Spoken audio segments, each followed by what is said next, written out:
صحابہ کرام کون ہیں اور اہل بیت کون ہے، بلکہ میں ان دونوں 2 اور 3 کو ملا کے آپ کی خدمت میں پیش کر رہا ہوں۔ نبی کے یارانے کا نام پیغمبر کے صحابہ ہیں، نبی کے گھرانے کا نام پیغمبر کی اہل بیت ہیں۔ ہم اہل سنت والجماعت نبی کا یارانہ بھی مانتے ہیں، نبی پاک کا گھرانہ بھی مانتے ہیں۔ اگر پیغمبر علیہ السلام کے یارانے اور گھرانے کو نکال دیں تو پھر میں وہ جملہ کہنے لگا ہوں جو قائد ملت اسلامیہ، امام انقلاب، محافظ ختم نبوت حضرت مولانا فضل الرحمان دامت برکاتہم العالیہ نے گزشتہ دور حکومت میں صدر پاکستان کی موجودگی میں تمام مسالک موجود تھے، پیام پاکستان جاری ہو رہا تھا، وہاں اپنی صدارتی اسپیچ میں فرمایا تھا کہ اے لوگو، نبی کے صحابہ اور نبی کی اہل بیت سے تم آنکھیں بند نہیں کر سکتے۔ اگر تم آنکھیں بند کرو گے تو بتاؤ اس دین کو جو حضور اور حضور کے صحابہ اور اہل بیت کے ذریعے ملا، دنیا کے سامنے کس منہ سے پیش کرو گے؟ کس منہ سے پیش کرو گے جو دین تمہیں ان لوگوں نے دیا؟ 2 رکعت نماز میں 1 رکعت بھی رسول اللہ تک ثابت نہیں ہو سکتی اگر نبی کے صحابہ اور اہل بیت سے منہ پھیر دیا، اگر پیغمبر کے صحابہ اور اہل بیت سے آنکھیں بند کر لی جائیں۔ ہمیں نہیں ملتا کہ ہم دین کو ان تک پہنچا دیں، بلکہ ان کے لیے امام ذہبی کا لفظ ہے ہی المقنطرۃ التی تصل الامۃ الی النبوۃ، فرمائے نبی کی جماعت، چاہے وہ نبی کے گھر والے پیغمبر کے اہل بیت ہو یا نبی پاک کا یارانہ نبی کے صحابہ ہو، یہ وہ پل ہے جو امت کو نبوت سے رشتے میں ملاتا ہے، جو امت کو نبوت سے جوڑتا ہے۔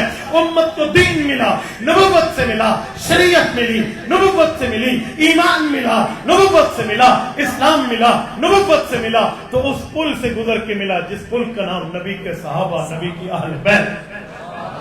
ہم پیغمبر کے صحابہ کے بھی قائل ہیں، ہم نبی پاک کی اہل بیت کے بھی قائل ہیں۔ امام اعظم ابو حنیفہ سید الفقہاء والمحدثین، تلمیذ شاگرد اصحاب رسول، وہ ارشاد فرماتے ہیں، فرمایا نحن نفضل الشیخین ونحب الختنین ونرى المسح على الخفین، فرمائے لوگو ہم لوگ اہل حق اہل سنت والجماعت ہیں، ہماری 3 نشانیاں ہیں۔ پہلی نشانی یہ ہے ہم نے حضرت ابوبکر و عمر سے فضیلت افضلیت والی محبت رکھنی ہے، اور ہم نے حضرت عثمان اور حضرت علی پیغمبر کے دامادوں سے عقیدت والی محبت رکھنی ہے، اور ہم جب سردیوں میں موزہ پہنے تو ہمیں ہمارے نبی نے سکھایا ہے کہ تم چاہو تو موزے کے اوپر مسح کرو، یہ وضو ہو جائے۔ یہ تینوں چیزیں، نحن نفضل الشیخین ونحب الختنین ونرى المسح على الخفین، تو ہم نبی کے صحابہ بھی مانتے ہیں، نبی پاک کے اہل بیت بھی مانتے ہیں۔ یاد رکھیں میرے نبی کے صحابہ اور اہل بیت وہ ہیں، اس کے بغیر دین ہم تک نہیں پہنچتا۔ موطا امام مالک کے اندر حضرت امام مالک ابن انس الاصبہی المدنی رحمت اللہ علیہ ایک حدیث پاک لائے ہیں کہ نبی پاک نے ارشاد فرمایا ترکت فیکم ثقلین لن تضلوا ما تمسکتم بہما کتاب اللہ و سنت نبیہ، اے لوگو میں تم میں 2 چیزیں چھوڑ کے جا رہا ہوں، نمبر 1 اللہ کی کتاب، نمبر 2 نبی پاک کی سنت، فرمایا یہ تم میں چھوڑ کے جا رہا ہوں۔ میں اسی پہ سمجھانے کے لیے آپ کی خدمت پہ کہنے لگا ہوں، جب نبی پاک علیہ السلام نے مدینہ میں ٹھہر کے یہ جملہ فرمایا کہ اے لوگو میں تم میں 2 چیزیں چھوڑ کے جا رہا، ایک چیز اللہ کا قرآن ہے، ایک نبی کا فرمان ہے، مجھے بتاؤ جن کو حضور نے فرمایا تم میں چھوڑ کے جا رہا ہو وہ نبی کے صحابہ اور اہل بیت نہیں ہے؟ بولیے بولیے، نبی کے صحابہ اور اہل بیت نہیں ہے؟ یقیناً ہے۔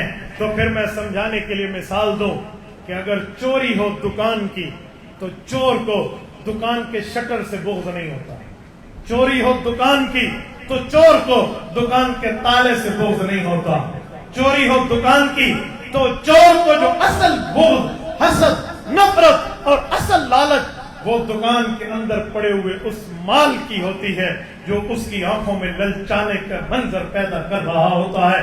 میرے دوستو آج کوئی نبی کی اہل بیت پہ بولے یا پیغمبر کے صحابہ پہ بولے، اسے صحابہ اور اہل بیت سے مسئلہ نہیں ہے، اسے مسئلہ ہے تو اس قرآن اور حدیث سے ہے جو حضور نے صحابہ اور اہل بیت کے اندر چھوڑا۔ یہ فیصل ہے، قول فیصل ہے، حرف آخر ہے اس پر کہ اللہ جل شانہ نے ان کو یہ رتبہ دیا ہے، اور یہ رتبہ بلند ملا جس کو بھی مل گیا۔ ہر مدعی کے واسطے دار و رسن کہاں، رب کریم نے فرمایا کہ اے لوگو وذکروا نعمت اللہ علیکم اذ کنتم اعداء فألف بین قلوبکم فاصبحتم بنعمتہ اخوانا. چوتھا پارہ دوسرا صفحہ سورت نمبر 3 سورت آل عمران آیت نمبر 106. رب کریم نے جو اعلان فرمایا ہے وہ یہی ہے کہ اے نبی کی جماعت، وہ نبی کے گھر والے ہوں یا نبی پاک کے یار پیغمبر کے صحابہ ہو، فرمایا وذکروا نعمت اللہ علیکم، تم پہ اللہ نے نعمت جاری اور ساری کی ہے، تم اس نعمت کو یاد کرو. اذ کنتم اعداء، ایک وقت تھا تم ایک دوسرے کے خون کے پیاسے تھے، اور آج فاصبحتم بنعمتہ اخوانا، رب نے تمہیں بھائی بھائی جیسی محبت عطا فرمائی. اور واقعی یہ محبت نبی پاک علیہ السلام کی جماعت میں نظر آتی ہے. وہ کہتے ہیں اتنی محبت اتنی محبت اتنی محبت کہ میں اگر اس محبت کے لیے کوئی مثال، کئی مثالیں ہیں آپ کے سامنے اگر پیش کروں تو یقین مانیں شاید وہ مثالیں ناکافی ہو. میں اللہ کے قرآن سے نبی پاک صلی اللہ علیہ وآلہ وسلم کے صحابہ اور اہل بیت کی محبت پر ایک مثال لانے لگا ہوں. یہ 28واں پارہ ہے، اور 28ویں پارے کی وہ صورت ہے جس کی کل آیات جو ہیں وہ 23 ہیں، جسے سورت مجادلہ کہتے ہیں، اور اس کے 3 رکوع ہیں، لیکن اس میں ایک کم 40 بار لفظ اللہ آیا ہے. ایسی صورت پورے قرآن میں نہیں. سورت مجادلہ کے مقابلے کی صورت قرآن میں نہیں ہے. یہ وہ صورت ہے ہر آیت میں لفظ اللہ، ہر آیت میں لفظ اللہ، اور کسی آیت میں 4 مرتبہ اللہ، کسی میں 3، کسی میں 2، ورنہ ایک مرتبہ لفظ اللہ ہے ہی ہے. میں اس صورت کو پیش کرتے لگا ہوں. رب کریم نے نبی پاک کے لیے فرمایا لا تجد قوما یؤمنون باللہ والیوم الآخر یوادون من حاد اللہ ولو كانوا آباءهم او ابناءهم او اخوانهم او عشیرتهم. یہ رب کا قرآن ہے، 28واں پارہ ہے، پہلی صورت ہے، صورت کا آخری رکوع ہے. اللہ نے اعلان فرمایا نبی پاک دنیا میں اگر تلاش کوئی کر سکے تو کرے، اس جیسی جماعت جو میں نے آپ کو صحابہ اور اہل بیت کی شکل میں دی ہے نہیں مل پائے.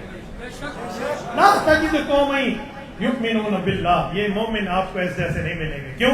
یوادون من حاد اللہ، یہ محبت اور پیار اس سے رکھے جو نبی پاک کا اور اللہ کا رسول کا دشمن ہو، نہیں ہو سکتا. یہ دین کے معاملے میں اتنے مضبوط ہے. ولو کانوا آباءهم، ان کا ابا کیوں نہ ہو، او ابناءهم، اولاد کیوں نہ ہو، او اخوانهم، بھائی کیوں نہ ہو، او عشیرتهم، خاندان کیوں نہ ہو. یہ باپ کو، بیٹے کو، خاندان کو اور اپنے قبیلے کو، اپنے بھائیوں کو چھوڑ دیں گے، لیکن رسول اللہ کا دامن محبت نہیں. میں اس پر بات کروں تو وقت لمبا ہو جائے گا، میں صرف جھلکی دیتا ہوں. وَلَوْ كَانُوا آبَاءَهُمْ، ابا کیوں نہ ہو، والد کیوں نہ ہو. کیا مطلب؟ حضرت ابوبکر صدیق کے والد بعد میں صحابی بنے، عامر، ابو قحافہ، عثمان، یہ صحابی بعد میں بنے. اس وقت غیر مسلم تھے، اور ابوبکر صدیق کے ساتھ گفتگو کرتے ہوئے دین پر کوئی جملہ بولا تو ابوبکر صدیق نے باپ پر ہاتھ اٹھا لیا، کیونکہ دینی غیرت کی بات تھی. حضور پاک کے پاس شکایت آئی تو نبی پاک علیہ السلام نے حضرہ شفقت پوچھا ابوبکر کیا کیا؟ فرمایا یا رسول اللہ لو کان السیف منی قریبا لضربت عنقا، صرف ہاتھ اٹھایا ہے. یہ خوش ہو جائے کہ اس وقت میرے پاس تلوار نہیں تھی، تلوار ہوتی تو آج یہ گردن اس دھڑ کے اوپر موجود نہ ہو. لضربت عنقا. آپ مجھے بتائیں ولو کانوا آباءهم، ایسا پیار جو حضور پاک کی جماعت میں کس میں ہوگا؟ او ابناءهم، ان کے بیٹے، یہی ابو بکر صدیق ہے. ان کے بیٹے اس وقت مسلمان نہیں ہوئے تھے. عبد الرحمن صحابی نہیں بنے تھے، غیر مسلم تھے، جنگ بدر میں لڑنے آئے اور ایک کام ان کے ساتھ ہو گیا، پھر بعد میں مسلمان ہوئے، صحابی بنے، نیکوکار و دلدار و حبدار و وفادار پیغمبر بنے. ایک دن کھانا کھا رہے ہیں، سالن کی پلیٹ سامنے ہے، دونوں کے ہاتھ میں لقمہ ہے، اور لقمہ منہ میں رکھتے ہوئے بیٹے نے ابا سے کہا ابا جی وہ وقت یاد ہے. 100% ابو بکر کو یاد تھا. کہ بیٹا کس وقت کی بات کر رہے؟ کہ ابا وہ وقت جب بدر میں نے آپ کو زمین پہ چت گرا دیا تھا اور آپ کے سینے پہ چڑھ دوڑا تھا اور خنجر میرے ہاتھ پہ تھا، یوں آپ پہ مارنے لگا تھا، ایک بار میں کام تمام ہو جاتا، لیکن نہیں مارا تھا. میں اس وقت کی بات کر رہا ہوں. ابا جی یاد ہے؟ باپ کو یہ وقت بھولے گا؟ بولیے. جس کے سینے میں باپ والا دل ہے ذرا وہ تو بولے. بھولے گا؟ ابو بکر کو نہیں بولے گا بیٹا مجھے یاد ہے. بتا پھر چھوڑا کیوں تھا؟ یہ ابو بکر نے پوچھا نہیں ہے، اپنا جواب بتایا کہ چھوڑا کیوں تھا. کہ ابا آپ کے سینے پہ پل کے جوا ہوا ہوں تو مجھے آپ کی محبت سامنے آئی.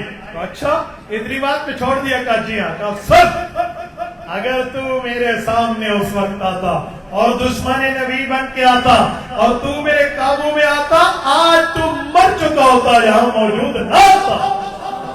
یہ ابو بکر ہے جس کے لیے ممبر کا اعصاب پکڑ کے خطیب اعلان کرتا ہے ارحم امتی بے امتی ابو بکر. یہ وہ رحم دل ہے جو دین میں اتنا مضبوط ہے. وَلَوْ كَانُوا آبَاءَهُمْ وَأَبْنَاءَهُمْ, او اخوانہم, بھائی کیوں نہ ہو. بھائی پہ کئی مثالیں دی جا سکتی ہیں. میں مثال پیش کر رہا ہوں اس صحابی کی جس کا بھائی کافر تھا اور اس کو صحابہ پکڑ کے لا رہے تھے. وہ کافر کے رسیاں باندھے ہوئے تھے کیونکہ کافر بھائی ہے, مسلمان بھائی ادھر ٹھہرا ہے. تو وہ صحابہ کہنے لگا باندھو باندھو, جتنے زور سے باندھنے باندھو, ابھی تم مجھ سے معافی مانگ کے میری رسیاں کھولو گے. کیوں؟ تو کوئی بڑی ماں کا بیٹا ہے. اس نے کہا واہ, وہ جو ٹھہرا ہے نا تمہارے لشکر میں تمہارا سپاہی, وہ میرا سگا بھائی ہے, اس نے ابھی مجھے دیکھ رہا ہے اور یوں میری رسیاں کھلوا دے رہی ہے. وہ بڑی خوشی خوشی سے اس کے قریب آئے. تو صحابی مسلمان کافر بھائی کے لیے اپنے صحابہ دوستوں کو کہتا ہے رسی کس کے باندھنا, ٹائٹ کر کے باندھنا. اس نے کہا تو میرا بھائی ہے, ٹائٹ بنواتا ہے. اس نے کہا بھائی تو وہ ہے جو تجھے گرفتار کر کے لایا.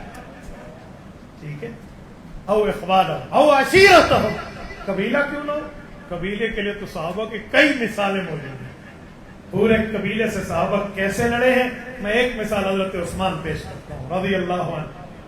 عفان فوت ہو گئے تھے جب حضرت عثمان ایمان لائے. ان کے والد مکرم چچا زندہ تھے.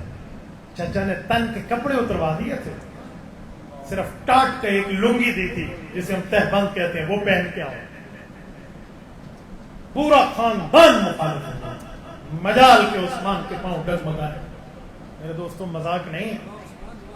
حضرت سعد بن ابی وقاص کو دیکھو, ماں نے کہا تھا لا آکل ولا اشرب ولا استظل, کہ بیٹا بھوک ہڑتال, پیاس ہڑتال اور سائے کی ہڑتال, کہ دھوپ پہ بیٹھوں گی, نہ کھاؤں گی نہ پیوں گی. اور پھر ماں بیٹھ گئی تھی چوک پہ جا کے. سعد کے پایا استقلال میں کمی نہیں آئی تھی. او اخوان او عشیرت, خاندان کو, یہ وہ لوگ ان کے دل میں اتنی محبت رسول. میرے دوستو, یہ نبی پاک علیہ الصلوۃ والسلام کے صحابہ اور اہل بیت پہ میں ایک بات سنیں. نبی پاک کے صحابہ کے لیے سوچیں کہ رسول اللہ کے صحابہ کو اصحابی کل نجوم فرما کر ستارے فرمائے. اہل بیت کے لیے سوچیں تو فرمایا مثل اصحابی کا سفینۃ نوح, یہ مثال کشتی نوح کی ہے. فمن رکبها نجا ومن تخلف عنها ہلک, جو اس کشتی پہ بیٹھا کامیاب ہوا, جو نہ بیٹھا ناکام ہوا. تو اہل بیت کی محبت کی کشتی میں بیٹھو تو تمہاری کامیابی ہے, دور ہٹو گے تو ناکامی ہے, ذلیل اور خباری ہے تمہاری قیامت میں. یہ جو حضور نے فرمایا, اس سے پتہ چلتا ہے کہ کشتی اور ستارے کا کوئی آپس میں ریلیشن ہے, کوئی محبت ہے, کوئی تعلق ہے, کوئی رشتہ داری ہے. وہ کیا ہے؟ کبھی جائیے ذرا سمندر کے ملاحین سے پوچھئے جو گوگل میپ آنے سے پہلے اپنی کشتی اور جہازوں کو دوڑایا کرتے تھے پانیوں میں, دن بھی چلتے رات بھی چلتے.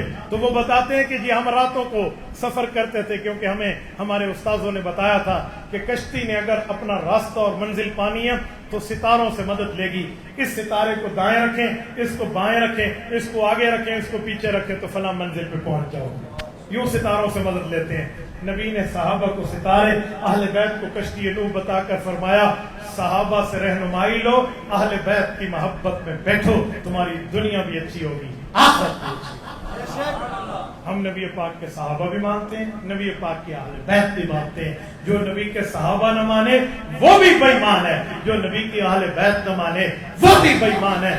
دونوں ہمارے لیے محترم, مکرم, معزز, ایمان کا حصہ ہیں. یاد رکھیں, میں بڑا حیران ہوتا ہوں. ایک دن ایک شخص سے بات ہوئی تو اس نے نبی پاک کے صحابہ اور اہل بیت کے لیے وہ کڑوا جملہ بولا. میں نے کہا تو یہودی سے بھی بدتر ہے. کہتے وہ کیوں, اتنا بڑا آپ نے میرے لیے لفظ کہا. میں نے کہا سن, کبھی یہودی حضرت موسیٰ علیہ السلام کی اہل بیت اور حضرت موسیٰ کے صحابہ کے خلاف نہیں بولتا. وہ کہتے حضرت موسیٰ میرے نبی ہیں تو ان کے گھر والے یا ان کے یاروں کے خلاف میں کیوں بولوں. عیسائی سے پوچھیں حضرت عیسیٰ کے جو ساتھی تھے ان پہ کچھ بولے گا؟ حضرت عیسیٰ کے جو گھر کے معاملات تھے بولے گا؟ وہ نہیں بولتا. وہ کہتے ہیں میں تو حضرت عیسیٰ کا بھی قدردان ہوں, ان کے گھر اور باہر والوں کا بھی قدردان ہوں. میں نے کہا تو اچھا اسلام کا مدعی ہے, اسلام کا دعوے دار ہے کہ تو نبی کے صحابہ پہ بھی ہاتھ صاف کرے, نبی کی اہل بیت پہ بھی ہاتھ صاف کرے. اس سے پتہ چلا تجھ سے تو یہودی بھی بہتر ہے, عیسائی بھی بہتر ہے. اللہ کے بندے کچھ عقل سے کام لے, کچھ خرد سے کام لے, کچھ دانے سے کام لے, کچھ سوچ و سمجھ و فکر سے کام لے کہ جو نبی پاک علیہ السلام نے پوری زندگی محنت کر کے اپنی محنت امت کے سامنے پیش کی ہے, تو وہاں کیڑے نکال رہا ہے تو کیڑے وہاں نہیں ہیں, تیرے اپنے اندر موجود ہیں. وہ ایک آدمی تھا, وہ اندھا ہو گیا. کس زمانے میں؟ ساون کے زمانے میں. تو وہ ایک جملہ کہتا, امب ساوا ہوندے, سیب ہی ساوا ہوندے, پپیتا ہی ساوا ہوندے, ہر شے ساوی ہوندی ہے, ہر چیز سبز ہوتی ہے. اس کو کسی نے کہا کملی دا بچڑا, اوے دماغ تیرا خراب ہے, امب پیلا ہوندے, سیب ہی کہے ویلے پیلے ہوندے, آلو بخارا رتا ہوندے, اوے خدا دا بندہ وہ ساوے نہیں ہوندے. انہیں کہا نہیں سبز ہوتے ہیں. سبز کیوں؟ وہ ہریالی میں اندھا ہوا تھا تو اندھے کو ہر چیز سبز نظر آنے لگ گئی. ہمارے علاقے کا ایک شخص تھا, اس کا نام تھا سعید, اس کے دوست تھا حمید. حمید اور سعید دونوں یار تھے. حمید پڑھ لکھ کے ڈاکٹر بن گیا, سعید بیچارہ الچٹو من الڈگر رہ گیا. ایک دن پتہ چلا سعید کو, وہ تیرا یار حمید آندا ہے, وڈا پڑھ لکھ گیا ہے, ڈاکٹر بڑھ گیا ہے, اکھیاں چیک کریں دے. وہ آ کے یار میں کو اپنے یار تو گن منجو, میں حمیدے نال ملنا چاہنا. وہ اسے لے گئے, اسے پتا چلا میرا بچپن کو دوست, نے کہا ہٹ جاؤ. وہ فیسز ختم کرائی, اس کو اندر لے آیا, اپنے پاس بٹھایا اور کہا بتا سنا کیا حال ہے؟ وہ کہ سیدہ تو پڑھ گیا, حمیدہ تو پڑھ گیا, میں سودا اتھائی ودا.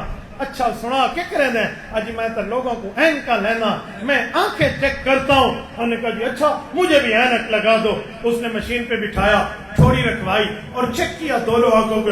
اس نے کہا واہ زبردست, تیری آنکھیں تو ٹھیک ہے, تجھے اینک اور گلاسز کی حاجت و ضرورت اور نیڈ نہیں ہے. انہوں نے کہا نہیں تو میں کو اینک لا. اس نے کہا بھائی تیری آنکھیں خراب نہیں ہیں, میں کیسے لگاؤں؟ انہوں نے کہا ایک وجہ کو لا چاہ. تو اس نے کہا اچھا بتا سیدہ کیڑی وجہ تو لاواں؟ وہ کہ پروں دی شاید میں کوئی نزدیک دس. لوگوں کو عادت ہوتی ہے نا دور کی چیز مجھے قریب نظر آئے. تو اس نے کہا چلو ہوں یار زندگی پہلی دفعہ آ کے منہ مارا. اس نے لکھ کے دے دیا بھائی اس کو دور کی اینک لگا دے جو قریب چیز نظر آئے. اس نے اینک بنوا لی, اگلے دن پہن کے جا رہا تھا, دور کی چیزیں نزدیک نظر آتی تھی, ادھر نالی تھی اور اس کو قریب نظر آئی. نہیں سمجھے, نالی اتھا آئی تو اتھے نظر آئیے, این سنبھال کے پیر چک کے اتھے رکھے نا نالی کے اندر. تو کہنے لگا واہ وے حمیدہ للوا تو ڈاکٹر پڑھ گئی ہیں, کہہ دیا تو ڈاکٹر ہیں, دیکھو یہ بھی پتہ کو نہیں جو اینک کیویں لویں دی ہے. اوے غلطی حمید ڈاکٹر کی نہیں تھی, غلطی اسی بے وقوف کی تھی. اوے بے وقوف لوگوں, نبی پاک کے صحابہ اور اہل بیت میں مسئلہ نہیں ہے, مسئلہ تمہارے دماغ میں ہے, تمہارے اعمال. تمہیں وہاں پر برائی نظر آتی ہے جہاں پر اچھائی ہے. رب کے قرآن کی کئی آیات ہیں, میں ایک آیت پڑھ کے بات کلوز کرنے لگا ہوں. اللہ فرماتے ہیں اولئک ہم خیر البریہ. بریہ بر سے نکلا ہے, بر زمین کو کہتے ہیں. رب فرماتے ہیں خیر البریہ, اس زمین کے اوپر کوئی بہترین مخلوق ہے تو نبی پاک کی جماعت. اللہ اسے اچھا کہے, تم اسے غلط کہو, تو لہٰذا اپنے دماغ کا علاج کرانا چاہیے. میرے 3 عنوان تھے, میں نے تینوں آپ کی خدمت میں رکھے. اللہ آپ کو رب صراط مستقیم عطا فرمائے, دین حنیف و دین اسلام پہ عمل کی توفیق عطا فرمائے. اقول قولی ھذا واستغفر اللہ وآخر دعوانا ان الحمد للہ.